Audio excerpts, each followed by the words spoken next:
I don't have it right now. I'm just trying to use my hotspot on my phone. What's your cell phone, Tamara? What's your number? Thank you so much.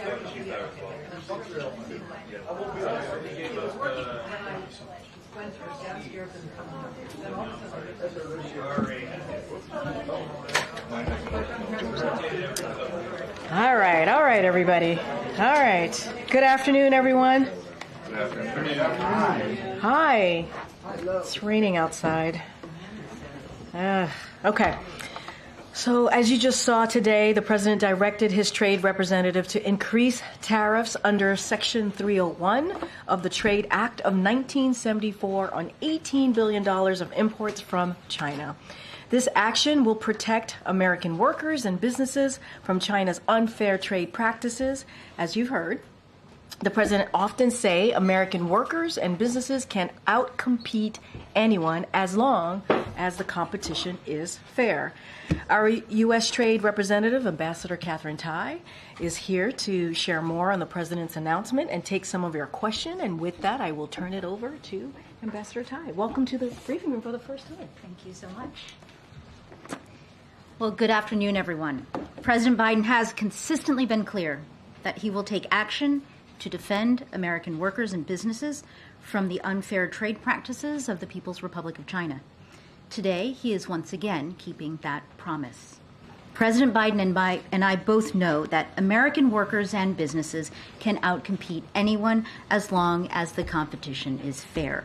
But for too long, the PRC has been playing by a different set of rules with unfair and anti-competitive economic practices. Those unfair practices include forced technology transfer, including cyber hacking and cyber theft, non-market policies such as targeting industrial sectors for dominance, labor rights suppression, and weak environmental protection, and flooding markets worldwide with artificially cheap products that wipe out the competition. The president's action today is a part of his vision to rebuild our supply chains and our ability to make things in America, to lower costs, outcompete the PRC, and encourage the elimination of practices that undercut American workers and businesses. We are doing that by investing in manufacturing and clean energy here at home and raising tariffs to protect these investments. I conducted a statutory review of the PRC's forced technology transfer and other intellectual property-related practices, which were the subject of the 2018 Section 301 investigation. In that review, I found that the PRC continues to deploy these unfair trade practices, and I conveyed my findings to the President in a report which is available on the USTR website. It is clear that the previous administration's trade deal with the PRC failed to increase American exports or boost manufacturing. In fact, China's exports in some critical sectors like EVs and batteries actually increased. In response, President Biden today signed a memorandum directing me to increase tariffs on critical manufacturing and mining sectors, including steel and aluminum, semiconductors, electric vehicles, batteries, solar cells, and certain critical minerals. The increased tariffs are expected to cover approximately $18 billion of trade.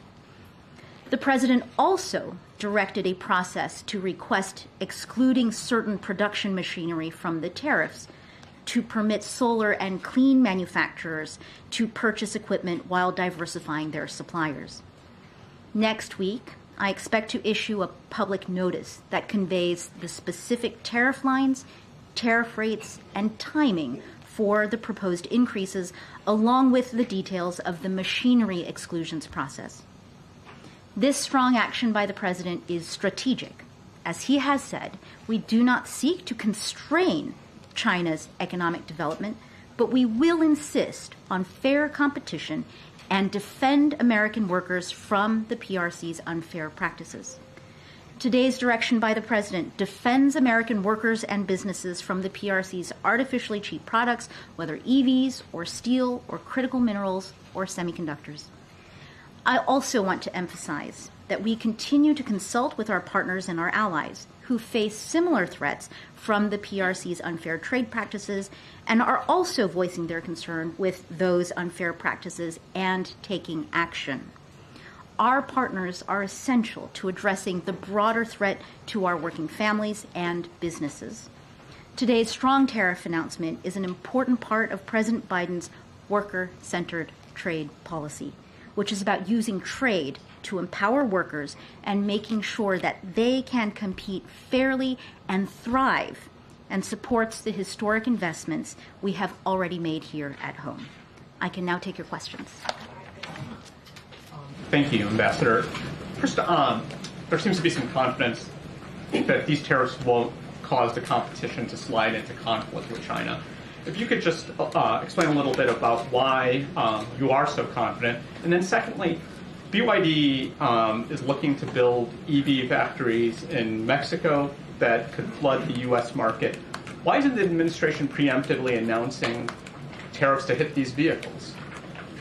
So, you actually asked two questions. I did. Yes. Sorry. So let me begin with the first, which is that we've been very, very clear about the strategic nature of this tariff review process and the focus on ensuring that the actions that are announced will be effective in leveling the playing field, giving our workers and our businesses the chance to continue to compete and to thrive against an onslaught of really, really challenging measures and a challenging economic system that is coming from Beijing.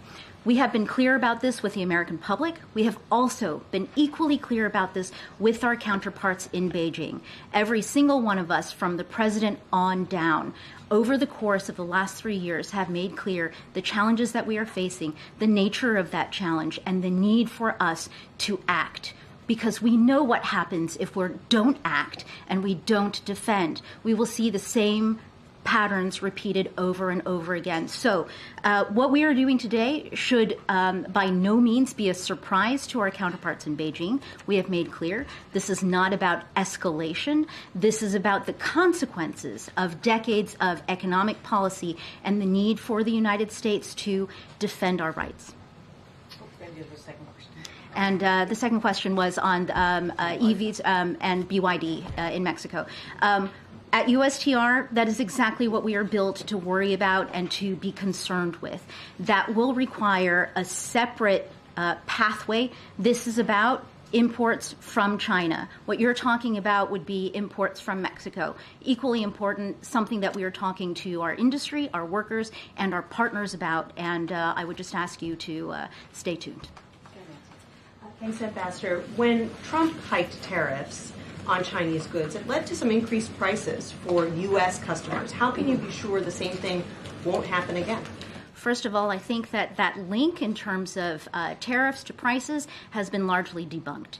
What I would say is that what the president has instructed that we do is to focus on making our supply chains more resilient. That means we need more options. That means here in America, we need to have more manufacturing capacity.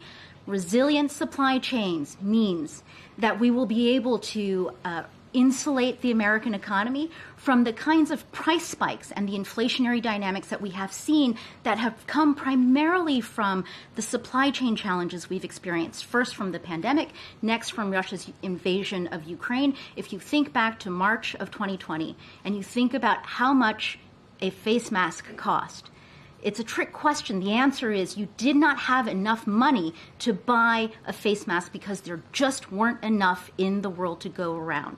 So it is with that in mind that these actions are being taken. It is, in fact, to address those types of challenges that no one wants to experience again. The U.S. government is subsidizing the EV industry here pretty significantly. How is that different from what the Chinese government is doing? So if you take a look at the Chinese economic model, what you see is a system of state support that is built to dominate and take over entire industries. So this is what I mean by we've seen the pattern. Steel and aluminum, solar panels, batteries, EVs. Today, China's production capacity in steel is 55% of world capacity. That's in one country. Aluminum, 60%. EVs, 60%. Solar, 80%. And in certain critical minerals, 85 to 95%. So those are subsidies with an aim to cornering the world market and achieving dominance and creating dependency. The types of support that we're talking about here are defensive in nature. They're about creating the space to compete, the space to thrive, the space to survive the kind of onslaught that we are seeing across the board.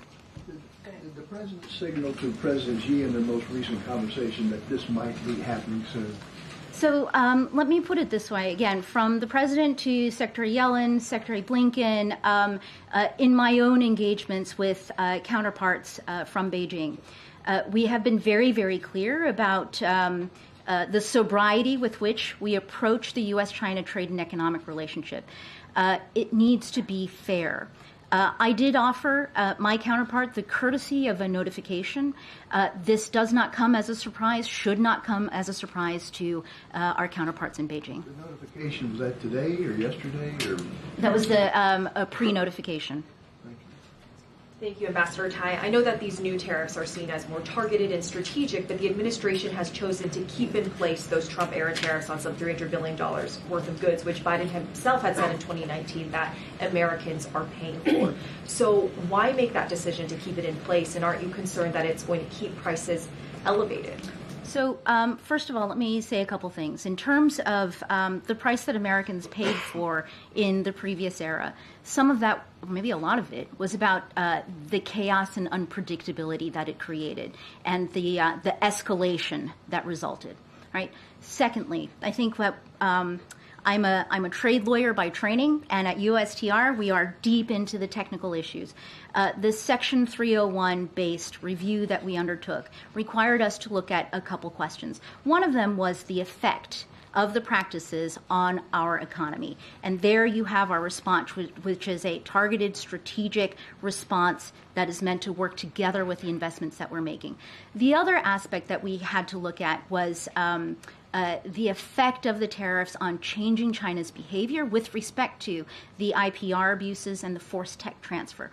There, the findings in my report, which you can find on the USTR website right here, it's a serious report, is that not only have we not seen the problematic practices subside, in some areas we have seen them get worse. And in that light, there is actually no reason for us, no justification to relieving the tariff burdens on the trade with Beijing. And just quickly, what do you say to critics who say that by putting these high tariffs on Chinese EVs, you're leaving American consumers with fewer options, more expensive cars, as China is very far ahead in creating very cheap EV cars? I think what you have to do is remember and revisit the story and the show that we have been a part of for the last several decades, which is as you allow China to dominate the supply and the production in these industries, your choice is actually made for you. You have fewer choices, and it lays our entire economy, from consumers and workers all the way up to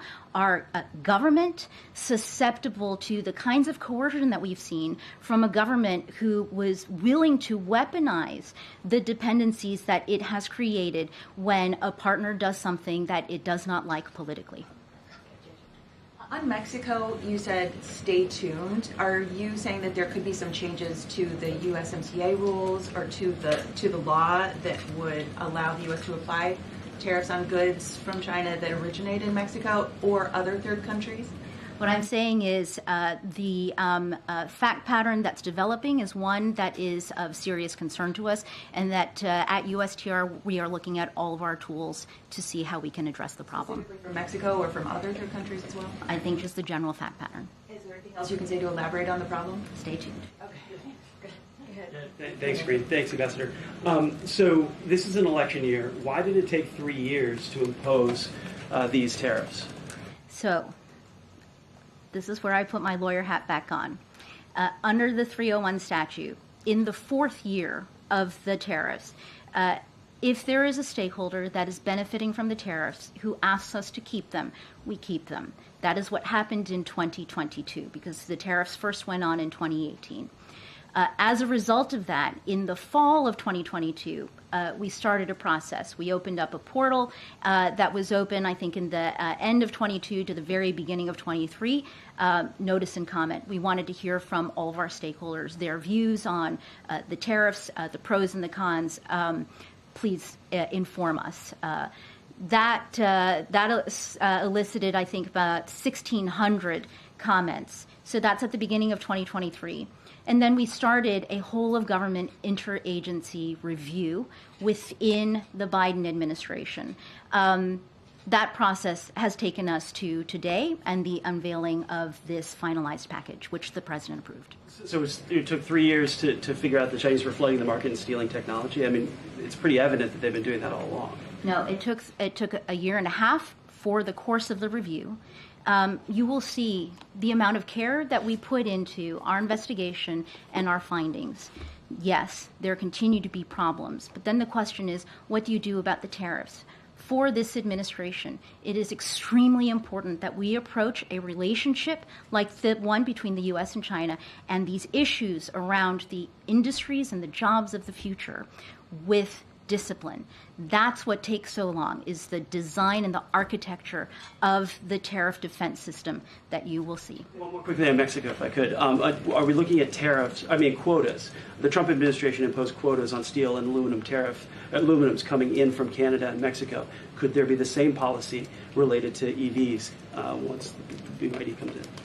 I think I'll just rely on the answer I provided before, which is stay tuned. Go ahead, Anita. Ambassador, it should also come as no surprise that former President Donald Trump is very critical of the moves that President Biden made today. He's just blown up my inbox, calling this a weak and futile attempt, saying basically it's too little too late. What's your response to that? I would just say that this action... Not to respond to a candidate. So, thank you. I appreciate that. So I am subject to the Hatch Act. I guess what I would do is interpret your question to mean, or maybe I should ask you to rephrase your question. Sure. I mean, how do you respond to criticism that these tariffs are not enough and have come too late? And those are coming clearly from former President Donald Trump. So again, subject to the Hatch Act, let me just say, in general, with respect to criticism that these tariffs might not be strong, let me put it this way. We have put a lot of heart and a lot of effort, intellectual effort, economic effort, and consultation effort into this package. They are designed to be strategic and not chaotic. They are designed to be effective and not emotional. Thank you, Karine. Thank you, Ambassador. Following up on my colleague Selena's question, you said that the president has been consistent on this issue, but back in 2019, when he was a candidate, he said that any freshman economics student could tell you that the American people are paying his tariffs, referring to his opponent at the time. And he also said that he would reverse what he called senseless policies. Why did he change his mind? So I'm going to reject the assertion that he changed his mind. What he has been clear about is his commitment to America, America's workers, and America's manufacturing capabilities and resilience, a future for our economy that is built from the middle out and from the bottom up. These tariffs are tools, and this is something at USTR that we feel very strongly about because there are tools. They're the tools of trade. When used strategically and smartly, they can be powerful forces for economic strength and development, and that is what you are seeing in this package. But previously, he called them senseless. They're no longer senseless? I think you have to separate out the tool itself and perhaps how it's being used and whether or not they are articulated for a particular purpose. There will obviously be costs here. Who are the big losers here? I mean, is it American importers? I mean, there was an International Trade Commission report last year that essentially said that. I would encourage you, I think the ITC report is maybe not as long as our report. It is long. I would encourage you to take another look at it because a lot of what people think it says is not what it said. In terms of the methodology that the ITC used, it is very clear that there were positive impacts of the tariffs on the specific industries that were being covered by it. Let me just back up to the frame of your question. I think that it just comes down to this, which is the president has committed to America's workers and to America's industries and these industries of the future a bright future. And we are going to use all of the tools at our disposal, trade tools, in combination with the investments that we have made and the commitment that the president has to standing up for America's economic interests to make that happen. All right, thank you so much. Thank you very much. Thank you, and it's good to see Angela Perez in the house. But thank you, Ambassador Tai. Okay, so I just have one more thing at the top, and then we'll continue with questions. Today, the President and First Lady are honoring the memories of the 10 lives lost 2 years ago in Buffalo, New York, as a result of unacceptable racial hatred and senseless gun violence. We also honor the bravery of those in law enforcement who responded quickly and who risk their lives every day to protect and serve their communities. Today, White House Deputy Director of Office of Gun Violence Prevention, Gregory Jackson, will join families of the victims and survivors of the shooting for a ceremony of reflection in Buffalo, where he will deliver a letter from President Biden. In his letter, the president shares his condolences and reiterates his commitment to combat gun violence and counter hate-fueled violence. The president will continue to use every tool at his disposal to end the epidemic of gun violence affecting Buffalo and communities nationwide. With that, Amr?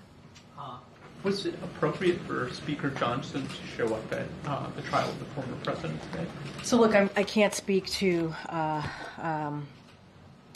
don't want to comment, obviously, as this is related to 2024 elections, and I can't speak to the speaker's schedule. That is something for him to decide on, and let's not forget this is also connected to a independent judicial process, so going to be really mindful, and he makes his choices on what he does with his business. That is his choice to be made. What I can speak to is obviously what the president is speaking to today as it relates to 301 tariffs, making sure that he's protecting American workers, protecting American businesses, making sure that when we're allowed to compete in a fair way, we can thrive. And that's what you heard from this president. And what we've learned and we've seen from what the speaker is obviously leading in with congressional Republicans is that they want to cut Medicare, they want to cut they want to cut Social Security, they want to get rid of things that the American people truly care about. And so our focus is going to continue to build an economy from the bottom up, the middle out, this is something that we can speak to. I think the contrast between what we do here and what Republicans, more broadly, Republicans in Congress do is, I think, couldn't be more stark. Can I ask you if there's any administration reaction to Georgia's passage of the foreign influence law today? And will there be any ramifications for the U.S.-Georgia relationship if it is in fact enacted? So I do have a statement from us on this. We're deeply troubled by Georgia's Kremlin-style foreign agents legislation, which just passed, as you just stated, Parliament, and we expect the president to veto it. While it is unclear whether Parliament will try to override a potential veto, we have been outspoken about our concerns with the legislation, which runs counter to democratic values and would move Georgia further away from the values of the European Union, and let's not forget also NATO. The Georgian people have been making their views known about this legislation, protesting in the streets, as you all have been reporting. This weekend, we saw some of the largest protests in Georgia's history, with tens of thousands of peaceful protesters undeterred by intimidation tactics, telling their government to oppose this legislation because they want Euro-Atlantic future. We will see what the Parliament does, but if this legislation passes, it will compel us to fundamentally reassess our relationship with Georgia.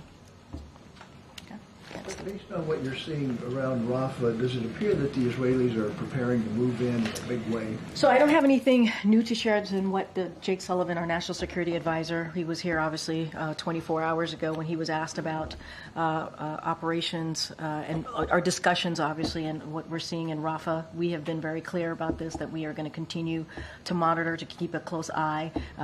He also said that from what we understand, what we know, what we're seeing in Rafa right now, according to what Israel has shared with us, it is limited, targeted operations. That's what we've been told, and we have been very clear. We have been very clear about how we feel about our concerns, privately and publicly, about a potential major operation in Rafa. We have been very clear about the more than 1 million people who are living, who are now seeking refuge, to be more exact, in Rafa, and we want to make sure that their lives are protected. These are innocent civilian lives. We want to make sure that they are protected. And so that is basically nothing's changed to what Jake Sullivan, our national security advisor, stated right here at the lectern yesterday. Great. And just to follow up on Amr, when you say fundamentally reassess relations with Georgia, what does that mean? I'm not going to get into specifics. I'm not going to get into details here. I think I laid out where we are, our concerns. We are deeply concerned about this. I think the people of Georgia have been very clear over the past couple of days. The largest protests over the weekend that we have seen, tens of thousands that they have seen in that country. And so, but we want to make sure that we put out our disapproval, our disagreement, and of course we're going to reassess our relationship with Georgia. I'm just not going to get into specifics, into details of what that may look like. Danny? Thanks, Karine. Just back to Rafa briefly. Yeah. Qatar has said that they think Israel's military, what Israel's doing there at the moment already, is setting back the negotiations for a ceasefire and a hostage deal. Do you share that assessment? So look, and Jake said this yesterday, there are multiple phases, multiple elements to this hostage deal that would lead to a ceasefire, that would obviously get hostages home, some of them American hostages, that we are working to get that hostage deal really focused, and we know how critical it is, and also to get that humanitarian aid, create a situation where we can get more humanitarian aid into Gaza, Gaza more broadly. And so, look, we're going to continue that work. We're going to continue to have those conversations. It is a dynamic situation. And as it relates to Rafa, I answered, I think Amr asked me the question about what we're seeing. We're monitoring the situation. We've been very clear publicly and privately. Jake, when he was here, he talked about in the upcoming days having an in-person meeting with his counterpart in the Israeli government. He's looking forward to do that. We've been having continuous conversation with Israel about Rafa operations. It's been constructive, and so we expect those conversations to continue. Hey, I just wanted to, thank you. Just wanted to be a little more granular on Rafa. Yeah. You said the Israeli government had told you there are limited targeted operations. Yeah. Is the White House concerned that Israel is making a very incremental sort of incursion into Rafa to make it harder for you guys to say, that the red line has been crossed? So look, I'm not going to get into a red line from here. What I will say is, obviously, IDF can speak to their own operations. What we've been told, and as you just stated in your question to me, these are targeted, limited operations, and so far it does not appear to be a major ground operation, and we have been warning about that. We've been very clear about that. You heard that from Jake Sullivan yesterday, our national security advisor. You've heard that many times from here, from us. We of course are monitoring the situation. Our longstanding concerns over a potential major ground operation, and we've said there's more than 1 million Palestinians who are seeking refuge in Rafa, and so we've been very clear. They're taking shelter there. That remains, and so we're going to continue to have conversations, obviously, with the Israeli government. Jake Sullivan spoke to this in the upcoming days. He is expecting that to happen in person, but those conversations continue, and they have been constructive. Thanks, Karine. A senior White House official recently met with some students and faculty at Morehouse College. Can you talk a little bit about some of the concerns raised from those students and faculty members and how the White House responded? So what I can say is, and you're speaking about Steve Benjamin, Exactly. right, Mayor Benjamin, who is also the director of the Office of Public Engagement. I can confirm that he did have a meeting at Morehouse.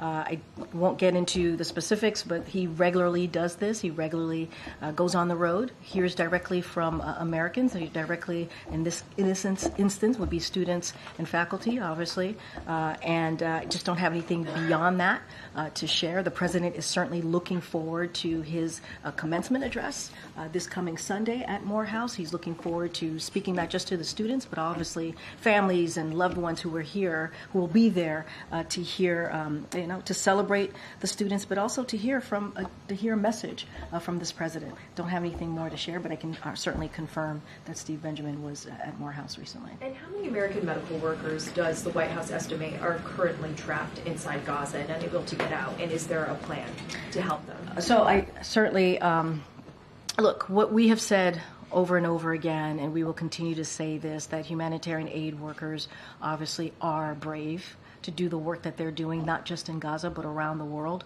whether it's Sudan, Haiti, many places that they actually go out there and do that brave work to offer assistance much needed to folks on the ground. And so we appreciate that. We want to see them protected. We want to make sure that they have the ability to continue that work. I don't have an estimate for you on the number of people, to your question, but it is imperative, it is important that we see humanitarian aid workers protected, and those are conversations that we continue to have with the Israeli government. Thanks a lot, Karine. In regards to the president's plans to increase tariffs that he announced earlier today, is there an expectation that China will retaliate? And if indeed that happens, what should American consumers plan for in terms of increased prices that they pay for on a variety of Chinese goods? So I think the ambassador addressed this question a little bit, and what I will say is there's no need for a trade war. There isn't. And we've been very clear, and the ambassador said this at the podium just moments ago, obviously, that we have been very clear about this. We've been very vocal about how the president believes we should move forward. He wants to do this in a smart and strategic way. That's what you see. And it's not just the tariffs, it's an investment. You hear him talking about investing in America, making sure that manufacturers are coming back. We have created almost nearly 800,000 manufacturing jobs. So there's an investment piece, not just the tariffs piece. And the president has been also very clear. This is about American workers. This is about American companies. This is about protecting them. And we have been also very clear that China's policies, trade policies, have been unfair. And we've had concerns. You heard the ambassador talk about how you've seen cabinet-level conversations about this over the year. And we've been also very consistent about that, whether it's Secretary Yellen, Secretary Blinken. They've been the most recent secretaries to have traveled to Beijing, and this came up to have those conversations. And so, look, there's no need. There's no need for a trade war. That is not this is not what this is about. This is about protecting, again, American workers. This is about protecting American businesses, making it more fair so that we can compete. And we believe that with a fair scenario here, that we can outcompete. I also wanted to ask you a question that you were not asked yesterday. It's in regards to the vice president's language that she used yesterday to young people. I'm not going to repeat that language. I don't use that language publicly, and I don't think you want me to repeat verbatim. I mean, it's up to you if you want to repeat it or not. I can't speak for you. I'm not going to. So okay, my question to you is that appropriate? Were you surprised she used that language? Was this a one-off, or can we expect similar language from the vice president going forward? So look, for those of you who have covered the vice president, knows the vice president, she's passionate about what she fights for. She is. And I think it's important to have someone who's passionate about what they're speaking about what they're trying to lift up. You've seen her be incredibly passionate about the reproductive freedom and what's happening right now in this country when it comes to women's women's ability to choose, make really difficult decisions on their body. You've seen her talk about that with ending gun violence and encouraging young people to not let any obstacles get in the way. And so we're talking about someone who has broken glass ceilings, right? We're talking about someone who can speak to, about what it's like to go through that process.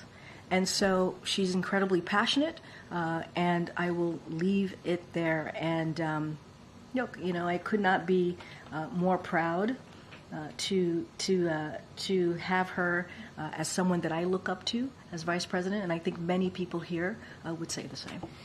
I read her remarks, I watched her remarks, and I agree with the sentiment that she was conveying to those young people. Could she have done that without dropping the F-bomb? Look, she was passionate. She's passionate about what she believes. And that's what I think you heard from this vice president. And I think it's important. Okay, Karen. Thanks, Karine. There was a lawsuit filed by a group of major airlines against the Biden administration over a new rule requiring transparency on checked bag fees and reservation change fees. Is the administration concerned that this is going to delay this rule going into effect, which is supposed to happen on July 1st? So, look, I can't speak to the timeline from this. I think that's something the Department of Transportation can certainly speak to that more. This is a significant win as we see it, this rule for consumers. I think that's important, saving them $500 million every year and bringing transparency to what has become a free written purchasing process. So it is significant. It's a win for the American people. It's a win for consumers. Can't speak to the timeline. That's something that the Department of Transportation can certainly lean into. But could a lawsuit like this be a setback for the broader agenda of the administration tackling hidden junk fees? So I probably should have said at the first, going to be really mindful. It's a litigation. Don't want to speak to the litigation. I'm speaking more broadly. And so what I can say, it's a win for consumers. It's an important rule. It is. We're talking about saving billions of dollars to the American consumer. And so it is important to move forward, a step forward. And anything else, I would certainly refer you to the Department of Transportation. Okay. At this point, when the Gaza has been practically leveled, 80% of the hospitals are out of service. Most of the people have been displaced. What do you think is the incentive Hamas have to keep negotiating a ceasefire? Look, it is, we believe, incredibly important and critical to get to the ceasefire, to get to a hostage deal, to get hostages home. And it's not easy, right? You heard Jake talk about this. He actually quoted Senator George Mitchell, right, and talked about how sometimes it takes 1,000 failures before you can get to one win. And I think that really speaks to the moment that we're in. And I said this before as I was asked this question. There are a lot of dynamics here that when you're talking about the different phases, right, when it comes to a hostage deal. And so, look, it's not going to stop us from continue to have these conversations. It's not going to stop us from understanding what is at stake here. We got to get these hostages home.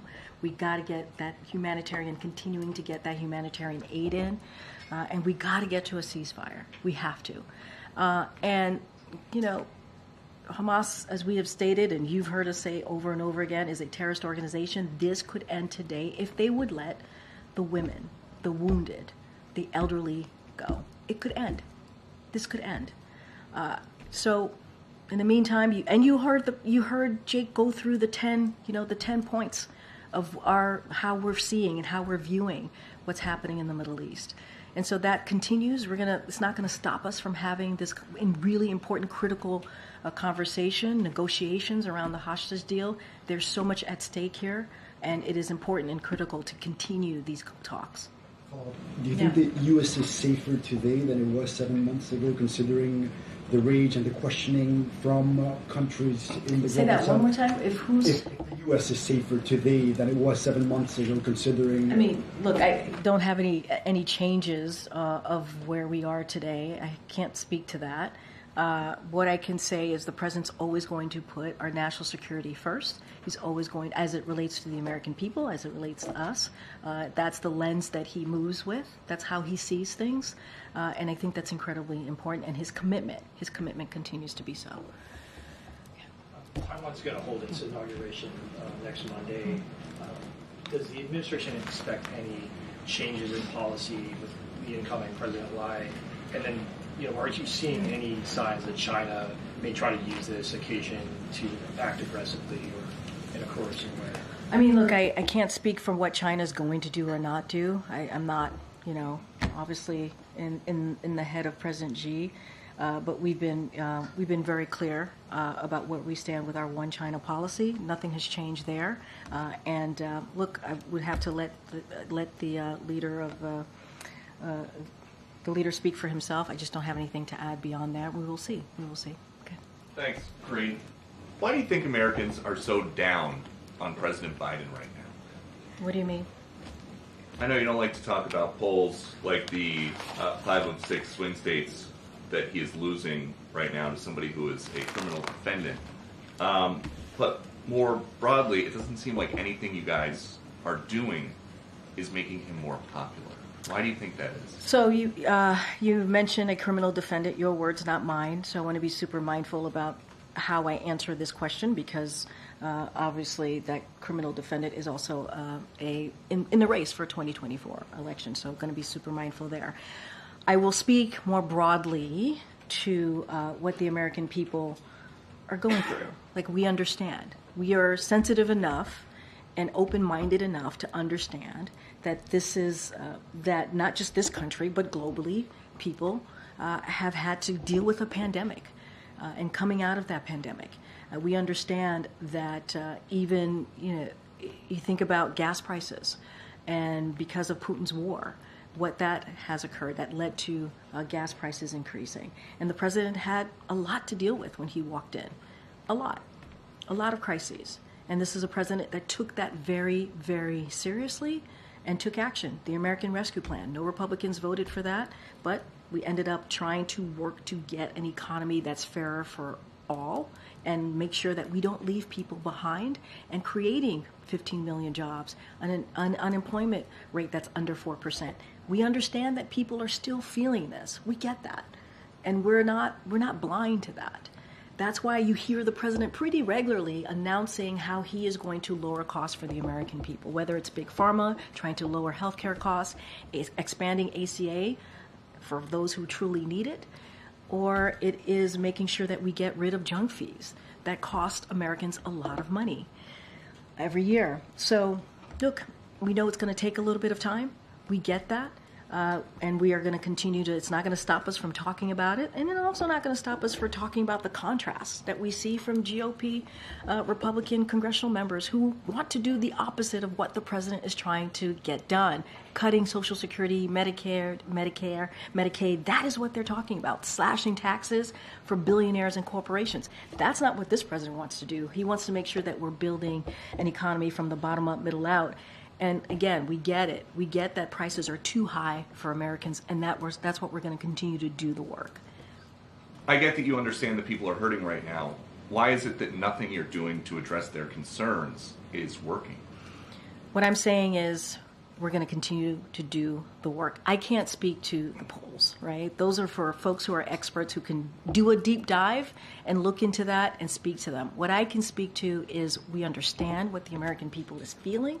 We understand what they're going through. That's why we're going to continue to do the work. 301 tariff, that's part of it, right? Making sure that we're protecting American workers, making sure that we're protecting American businesses. That's the work that the president's going to focus on, and we're going to continue to move in that way. So, more broadly then, have you considered in the White House that some of President Biden's recent policy positions could be a turnoff to the people that used to like him? So here, I would disagree with you there, because a lot of the policies that the president is pushing forward are incredibly popular. They are. Student debt. Even though you have Republicans who stopped the president on moving with his plan on student debt, that's actually very popular with Americans. Fighting Big Pharma, that's popular with Americans, right? Making sure that we lower costs on health care. That's popular with Americans. So what the president is actually doing is popular with what majority of Americans want to do, even in protecting reproductive rights, something that Republicans are not on the right side of history. You think about what extreme elected officials want to do. The president wants to protect and make sure that we actually are giving a woman a right to make really difficult decisions on their health care. So that part I certainly disagree with you on. Go ahead, Jared. Is the meeting with Israelis on Rafa also expected to include ongoing conversations about that shipment of 2,000-pound bombs and kind of steps or conditions you want to see, the administration wants to see to move forward on a final determination? So look, those don't have anything for you on a timeline or that particular conversation. The Rafa operations, we've been really clear about our concerns about that. Any major military operations going into Rafa, we have been clear that we do not believe that is the right way to move forward.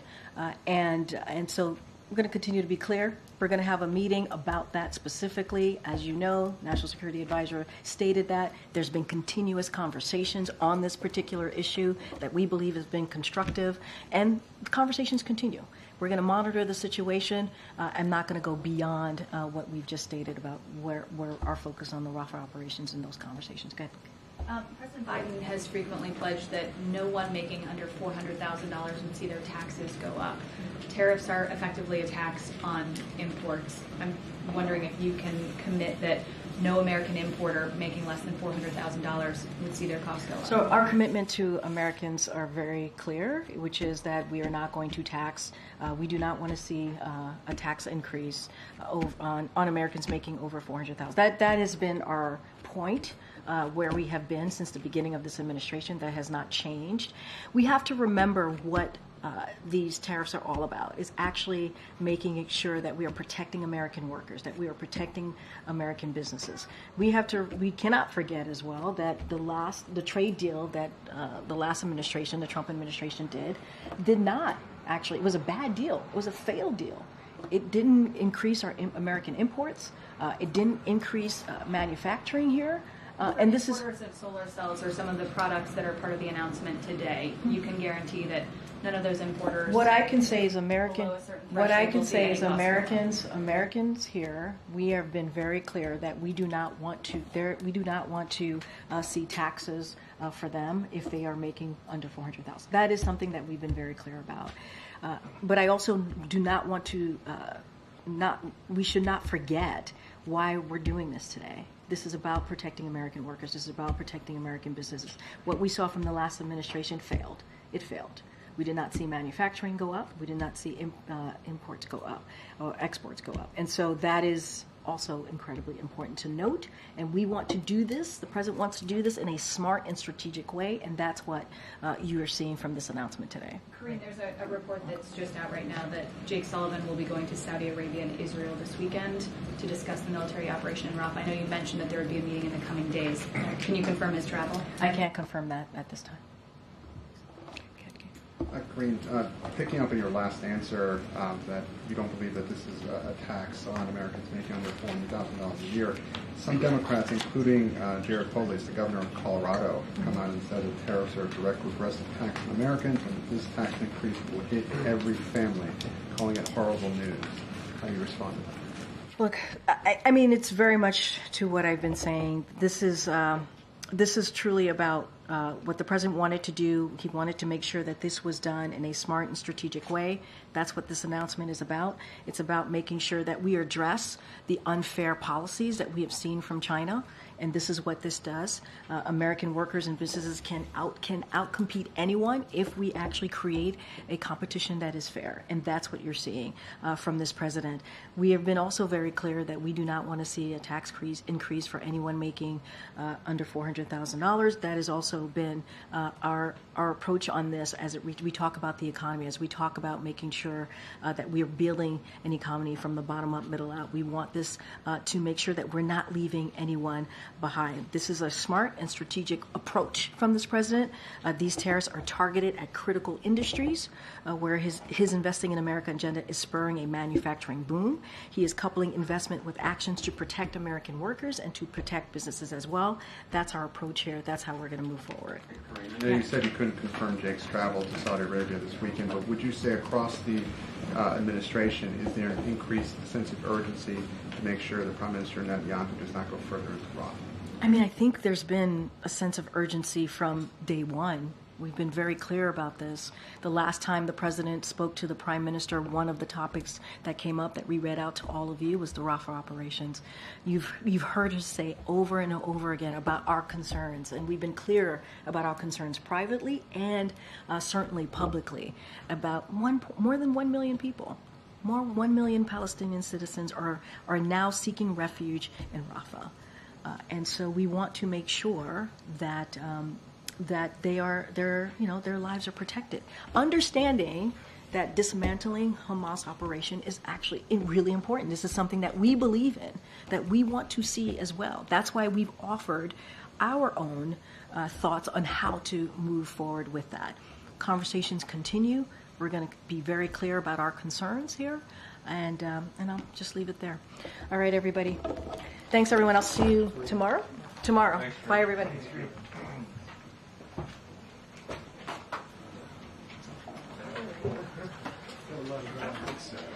You did. Shockingly.